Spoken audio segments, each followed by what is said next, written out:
estamos. Hola más desconectadas, soy Yanni Liranzo y estamos aquí en la semana del bullying. Vayan ahí integrándose, conectándose, activen las notificaciones para que se enteren cuando estoy en vivo, porque ustedes saben cómo es esta dinámica, que esto es cuando se puede, pero estoy comprometida a hacerlo una vez cada día, hacer estos Facebook Live con estas semanas temáticas para que expandamos la conversación y tratemos entonces de poner estos temas al aire, poner estos temas en discusión, intercambiar ideas, poder compartir con ustedes también todo lo que he estudiado, todo lo que he aprendido, todo lo que me ha servido, poner en práctica y compartir con ustedes esas estrategias que le van a servir también. Así que inviten a sus amigas para que se conecten, porque el tema de hoy está súper interesante. Y es una de las grandes preocupaciones de nosotros como papá. Yo incluso he dado charlas específicamente a grupos de mamás de colegios específicos que me han solicitado que les hable sobre el manejo del tema del bullying. Y les puedo decir que entre esa solicitud, entre mi propia experiencia, yo he aprendido muchísimo sobre lo que funciona y lo que no funciona, sobre cuál es el problema en el sistema escolar que a nosotros como papás nos hace sentir poca confianza en el manejo del bullying, en ese esquema. Ustedes saben que vemos noticias a cada rato de que en tal colegio o en tal escuela, en cualquier parte del mundo hay problemas de acoso, donde hay niños que son violentados hasta el punto de hasta que se suicidan, que se retraen socialmente, que tienen muchísimos problemas vamos a decir, en su entorno. Y cuando nosotros básicamente llevamos a nuestro hijo en la mañana al colegio y lo dejamos ahí 6, 7, 8 horas, lo que sea, nosotros lo estamos dejando en ese ambiente. Y nosotros como papás pues tenemos que empoderarnos un poco más de cómo la escuela en que están nuestros hijos maneja ese tipo de situaciones, cómo es el protocolo que ellos usan, qué pasa si pasa esto, o sea, a nivel de situaciones. Pero hoy yo quiero que nos enfoquemos en algo. ¿Por qué es que no vemos que funcionan? Es la mayor queja que yo recibo. Mi hijo tenía tantos problemas por allá porque había un niño que le hacía esto. Fui al colegio, hablé tal cosa y me dijeron que lo iban a resolver, que iban a hablar con los papás, que iba a pasar esto y que iba a pasar lo otro. Y realmente tú te quedas como esperando, ok, pero ¿cuál es la acción concreta en la que tú me vas a garantizar que es una situación que no se va a repetir? O por lo menos que va a estar bajo algún tipo de control que yo pueda irme a mi trabajo tranquila. ¿Me entiendes? Porque cuando uno está viviendo esas situaciones con sus hijos, uno sencillamente llega en un estado de nervio y uno dice, hasta ese mismo nervio se lo pasa a uno a ella, pues uno dice, que te vaya bien, ya tú sabes, mantente en un rincón, no hable con nadie. O sea, uno acaba entrenándolo a ellos para que potencialicen ese miedo que ellos tienen por el miedo que uno tiene y la desconfianza en que el sistema escolar donde ellos están funcionando los apoye y los proteja. Acuérdense que hablamos ayer que el bully, o sea, el que acosa, tiene un perfil característico. Búsquenlo en el video de ayer para que las que no lo vieron, para que se pueda más o menos visualizarlo. Pero la víctima no tiene que tener ningún perfil característico. La víctima lo que tiene son factores de riesgo. Así que cualquiera puede ser víctima de un bullying, dada el grado de esos factores de riesgo que lo acompañen. Que sea nuevo en el colegio, que tenga una mochila roja cuando todo el mundo la tenga azul, o sea, cualquier cosa puede convertirlo en un blanco de un acoso. Entonces yo quiero que hoy nos enfoquemos en eso.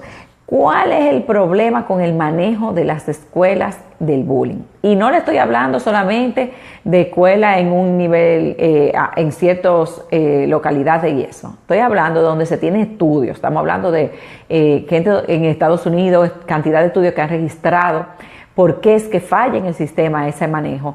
Y nosotros en países latinos, que generalmente tomamos el modelo americano para implementar ciertas cosas, también estamos manejándolo más o menos así y no funciona. Oigan, ¿cuál es el manejo típico? El típico, no digo que en todos los sitios es así, digo el típico.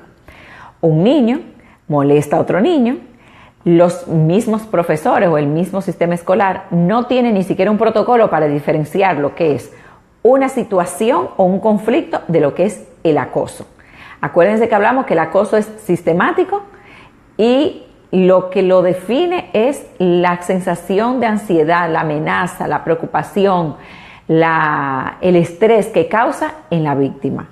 No necesariamente tiene que ser que le hagan algo que tú digas, oh sí, eso es muy grave. Puede ser que le escondan el lápiz, algo sencillo, que le escondan el lápiz. Pero si esconderle el lápiz pasa diario o pasa frecuentemente y eso genera un estrés y una presión y una sensación de que está siendo amenazado en la víctima, es bullying. Eso es lo que yo quiero que diferenciemos. Pero como en los colegios ni siquiera saben bien cómo diferenciar una cosa de la otra, acaban con la misma teoría de no, eso son cosas de muchachos. Lo primero es, hay que diferenciarlo. Y los colegios están fallando en eso, en identificar y separar una situación de bullying a una situación de conflicto para evitar que escale. Porque, obviamente, si después ya hay un grupito que le cayó a golpe a un solo niño o un niño que está siendo totalmente presionado todo el tiempo y un día le da un golpe al otro, entonces ahora resulta que la víctima es el bully. No, ese niño reaccionó a un acoso continuo. Entonces no lo podemos meter en el mismo cajón. Lo primero es entender eso. Los colegios, la mayoría, las escuelas, los centros educativos no están claros en identificar el acoso en vivo. En teoría lo puede tener todo el mundo, pero me refiero a en vivo, especialmente porque los profesores no están entrenados en esa materia. Por lo general, puede haber un psicólogo en el colegio que lo maneja, pero el profesorado que hay que tener el curso en el día entero no tiene ni idea. Vuelvo y repito, para que después no me caigan arriba, estoy hablando a nivel general, no estoy siendo específico. Entonces, imagínense que ya identifico una situación de bullying. Vamos a ver cómo se maneja un conflicto entre dos amiguitos. Un conflicto normal, me empujó, me tumbó, me caí jugando y pasó, hubo un conflicto y vamos a separarlo. ¿Cómo se manejan esos conflictos? Pues ambas partes aclaran la situación, se piden disculpas, incluso se puede llegar a cuando tuve que hay suficiente apertura y flexibilidad, que se den un abrazo porque se reconciliaron, cada uno entendió cómo afectó al otro negativamente y quedó ahí. Eso es el manejo de un conflicto. Pero eso es lo peor, es como la antirreceta lo que se puede hacer con el bullying. Y muchas escuelas, muchos centros educativos lo manejan igual. Es la antirreceta. ¿Por qué? Porque acuérdense lo que hablamos, tú tienes un niño en una situación de poder y tienes uno en una situación vulnerable. Cuando tú le dices al agresor que con que él le dé la mano a la víctima y le pida perdón, ya esa situación va a quedar como que no pasó. Tú le estás dando como 10 galones más en su posición de poder. Porque a él no le cuesta absolutamente nada desde su altar de dominio decir, no, yo lo siento, está bien, discúlpame, no lo vuelvo a hacer. A él no le cuesta nada porque él está encima de la situación. Eso lo sube más para arriba. ¿Pero por qué lo sube? Porque la víctima, él sabe que está totalmente desprotegida. Porque quienes podían intervenir en ayudarlo, quienes tenían que intervenir en sancionar al agresor, resulta que ahora minimizó el problema y lo dejó de ese tamaño. Y la víctima, ¿qué pasa? Se siente desvalido, se siente desprotegido, no confía en el adulto cercano. Si tiene un problema, no es verdad que va a llamar al mismo profesor que le hizo que se pidieran perdón y que se abrazaran y que fueran amigos, cuando él sabe que no van a ser amigos. Eso no va a pasar. Entonces, cuando ponemos a esos niños, acosador y acosado, en una situación de que, como si fuera un manejo de conflicto regular, estamos empeorando el problema del bullying. Imagínense ustedes, piensen en sus hermanos, porque en la casa cuando uno tiene hermanos es la escuela del entrenamiento, y por eso los papás tenemos que estar tan pendientes de cómo los hermanos se relacionan entre ellos. Y cuando uno ve que uno está abusando del otro, debe intervenir. Muchas veces dicen, que no, que las cosas hay que dejarlo que ellos lo resuelvan solos. No, ellos lo resuelven solos cuando están manejando conflictos. Ahora, cuando hay una lucha de poder donde uno está claramente aplastando, sometiendo al otro, el adulto debe intervenir igualito como intervendría en un caso escolar o en otras situaciones, para nivelar el pleito, para nivelar la situación. Y eso que uno practica en casa es lo que lo va ayudando a manejarlo a lo largo de su inserción en el sistema escolar. Claro. No es un asunto de 2 días. Uno tiene que estar en constante, literalmente es un coaching. Uno tiene que estar hablándole y haciendo pruebas y errores. Eso lo vamos a hablar mañana, de cómo ayudamos a nuestros hijos a manejar esas situaciones. Pero no se hace en un día. Pueden pasar hasta 2 y 3 años escolares hasta que ellos entonces se apropian de sí mismos y empiezan a manejarse más libremente en el mundo en que están. Pero hay que hacer el trabajo, porque que si no, lo vamos a dejar siempre en el papel de la víctima o lo vamos a dejar siempre en el papel del victimario. Y eso hay que nivelarlo. Otra razón por la que no funcionan muchas veces las medidas en los recintos educativos, porque no escuchamos a los niños. Miren, me cuenta mi hijo, mamá, que estábamos corriendo en el recreo y fulano hizo esto, y yo le digo, ¿y por qué tú no le contestaste de tal manera? ¿O por qué tú no hiciste esto? Ya lo hemos hablado, ¿por qué tú no hiciste lo otro? Y me dijo, mamá, eso no funciona. O sea, él mismo me dijo, no funciona. Entonces vamos a sentarnos, ¿qué tú crees que funcionaría? Y empezamos a hacer como una lluvia de ideas. Esto no funciona. Él descartó todo lo que yo le dije, como que no funcionaba, todo. Y en los recintos escolares estamos fallando en escuchar al estudiante. ¿Por qué? Porque nosotros venimos con todas nuestras reglas adultas al manejo de conflicto adulto y queremos aplicarlo a lo que es la dinámica entre los niños.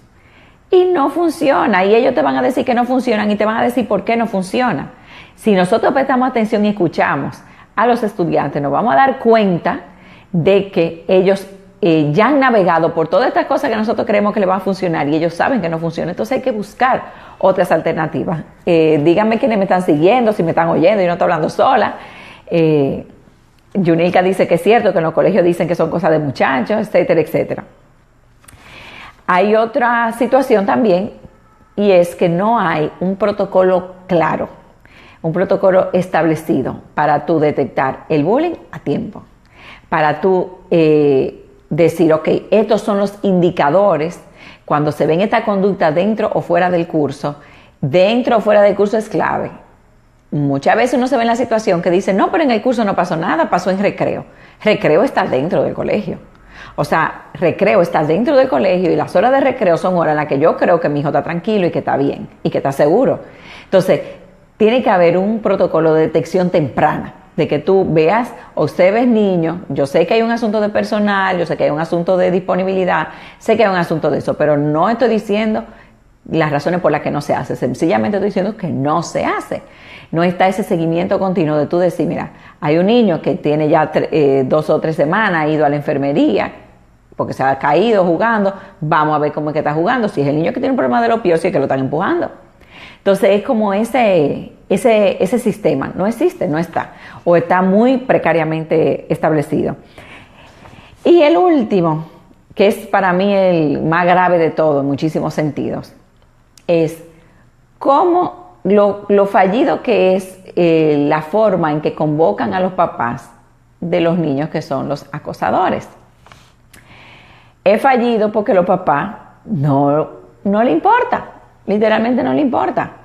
Usted va, las que han tenido experiencia de ser víctimas de bullying, que sus hijos hayan sido víctimas de bullying, que seguro la otra cara de la moneda no está en este chat, no está en este Facebook Live. Los que han sido víctimas de bullying han dicho, no, llamen a los papás del niño, vamos a conciliar esto, vamos a hacer que es el otro. ¿Cómo el colegio puede obligar a un papá a ir a una reunión? Cuando ese papá puede ser que crea que su hijo tiene toda la razón, que no le importe, que crea que eso es problema del colegio, que no tiene tiempo para perderlo en cosas de muchacho, no va. Entonces, yo misma me pregunto, ¿cuál es el sentido? ¿Cómo vamos a lograr que se dé este conversatorio? ¿Cómo vamos a lograr limar esta pereza si la otra parte no asume su responsabilidad? Entonces te pones a pensar, bien, ok, citan al papá, el papá no aparece nunca. Primero porque saben que le van a bajar una línea, pero no aparece nunca, tú te cansas de esperar, la situación con el niño sigue, el papá no aparece. Entonces ahí es donde yo digo, no hay un mecanismo, vamos a decir, de coerción, porque ya estamos hablando de un asunto de un agravante, un mecanismo donde tú digas, mira, si no llegas el lunes con tu hijo, tienes hasta el lunes para venir. Si no llega el lunes con tu hijo no va a entrar a clase. ¿Por qué? Porque eso va en detrimento del niño. Entonces, ya esto no es lo que no hace el colegio, ya esto es el sistema en sí. No hay forma de obligar a un papá que vaya. Puede mandar un tío, un amigo, un vecino, un niñero, lo que sea, a buscar muchachos y a llevarlo todos los días. Pero tú no puedes entonces cortarle la educación al niño por un asunto de que su papá no va. Yo sé que es complicado, pero en realidad es uno de los factores por los que fallan. Esa reunión entre los padres se da muy pocas veces. Y eso es un grave problema, porque entonces tú piensas, ¿Cómo lo vamos a trabajar? Este niño está solo, unilateralmente manejándolo solamente el profesor, sin el apoyo de los papás.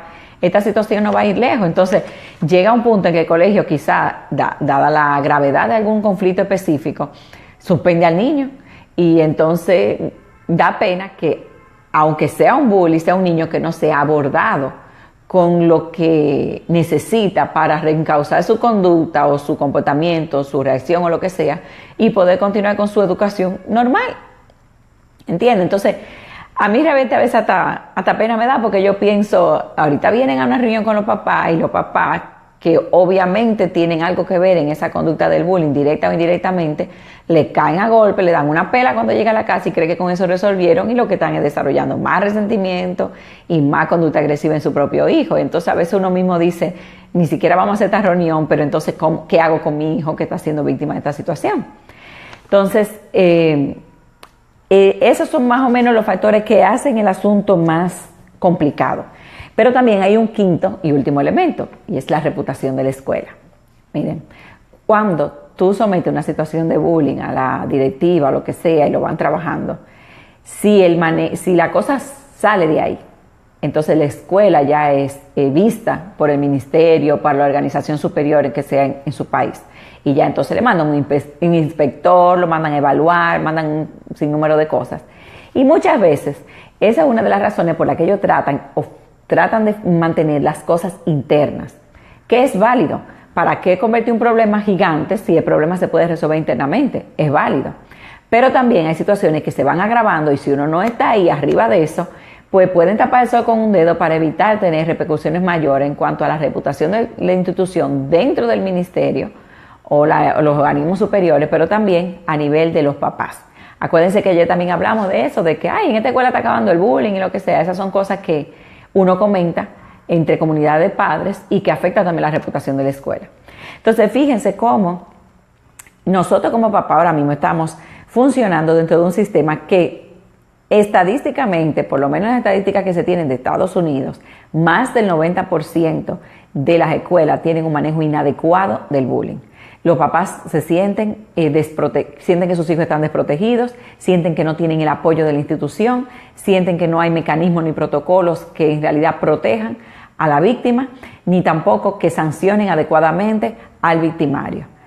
Y dada esta circunstancia, pues a nosotros nos queda trabajar nosotros lo mejor que podamos la relación profesor, maestro, profesores, directores, escuela, etcétera, pero involucrarnos, pero también trabajar a nuestro hijo desde la casa, porque a la larga es él que va a enfrentar lo que sea, y es él que va a tener que saber cuál es el siguiente paso después que se ve en cierta situación, porque está ya solo.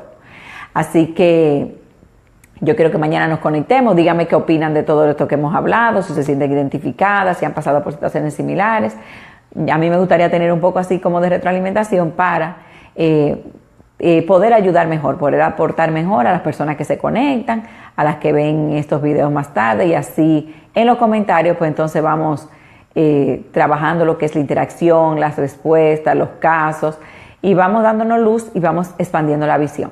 Acuérdense que yo estoy comprometida a trabajar con ustedes estos temas por semana, aprovechando la celebración del 4º aniversario de Madres Conectadas, que es todo el mes de noviembre, un poquito de octubre, por eso empecé desde ahí, yo le llamo el mes aniversario, y realmente me embarqué en este compromiso porque siento que hay que tratar estos temas, y siento que mi misión realmente es ayudar a los papás a transformar su experiencia de criar.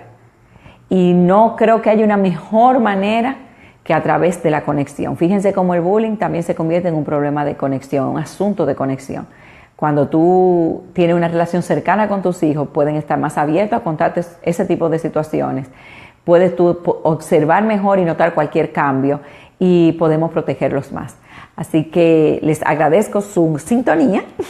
Y nos vemos mañana, donde hablaremos qué hacer, cómo apoyar a nuestros hijos para que puedan enfrentar ese tipo de situaciones con su propia fuerza interna, con sus propios recursos, con su propio poder, y aplicando ya metodologías que están probadas a nivel psicológico, a nivel de ciencias sociales, de trabajo social, que funcionan.